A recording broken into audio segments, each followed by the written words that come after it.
Assalamualaikum warahmatullahi wabarakatuh. Perkenalkan, nama saya Herliana Tricahyanti dengan NPM 24160121044 dari kelas Informatika 3A. Jadi di sini saya akan membahas tentang audit arsitektur dan organisasi komputer. Studi case yang diambil yaitu sistem kasir atau point of sale di Yansel yang berada di Cisarua, Cimalaka. Untuk latar belakang dan tujuan dari audit ini yaitu yang pertama tentang peralihan teknologi. Penggunaan komputer kini menjangkau usaha-usaha kecil seperti toko sembako untuk menggantikan sistem manual dan komputer. Selanjutnya, efisiensi operasional. Implementasi sistem kasir ini bertujuan untuk mempercepat pelayanan, pembayaran, merapikan pencatatan, dan juga meminimalisirkan kesalahan daripada manusia. Selanjutnya, tujuan dari audit ini yaitu untuk mengevaluasi apakah spesifikasi perangkat keras dan alur data pada objek audit ini sudah sesuai dengan kebutuhan operasional yang ada nyata di lapangan. Selanjutnya, tentang profil objek dan kondisi operasional yang ada di lapangan. Identitas objeknya seperti yang sudah saya sebutkan tadi, yaitu tentang sistem komputer kasir atau point of sale yang ada di Yansel yang lokasinya ada di Cisarua, Cimalaka. Fungsi utamanya yaitu untuk digunakan memasukkan data barang, menghitung total harga secara otomatis, dan menyimpan data transaksi harian sebagai bahan evaluasi dari pemilik toko tersebut. Untuk waktu observasi yang saya lakukan pada saat itu yaitu hari Senin tanggal 5 Januari 2026.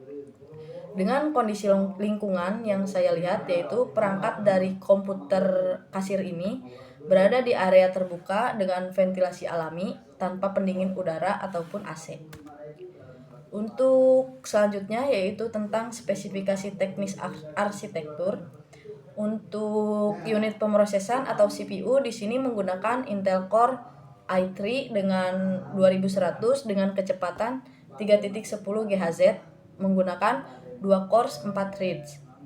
Lalu untuk penyimpanannya dari komputer kasir ini menggunakan hard disk drive atau HDD yang berkapasitaskan 500 GB untuk menyimpan database dari si komputer kasir ini. Dan juga untuk sistem operasi yang digunakan dan yang berjalan di komputer kasir itu menggunakan Windows 10 dengan 64 bit. Selanjutnya tentang analisis alur data dan mekanisme input dan output. Jadi di sini proses inputnya yaitu pada saat data barang lalu data barang diambil lalu di scan barcode-nya atau bisa melalui keyboard-nya. Lalu dikirimkan ke sistem melalui antarmuka USB 2.0. Untuk mekanisme interrupt, perangkat input ini mengirimkan sinyal interupsi agar CPU segera memproses data yang masuk tanpa harus menunggu proses yang lainnya selesai. Selanjutnya untuk pemrosesan dan output, CPU kemudian mencocokkan kode barang dengan harga yang ada di memori komputer tersebut, kemudian menampilkan hasilnya secara real time di monitor. Selanjutnya yaitu valuasi kinerja dan analisis bottleneck.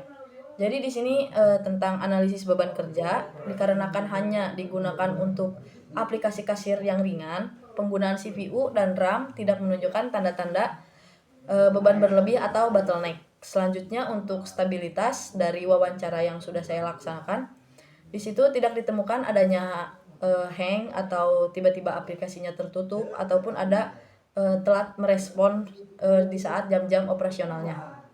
Selanjutnya justifikasi spesifikasi perangkat saat ini dapat dinilai pada kategori optimal karena tidak kekurangan sumber daya, namun juga tidak berlebihan untuk skala si toko sembako ini.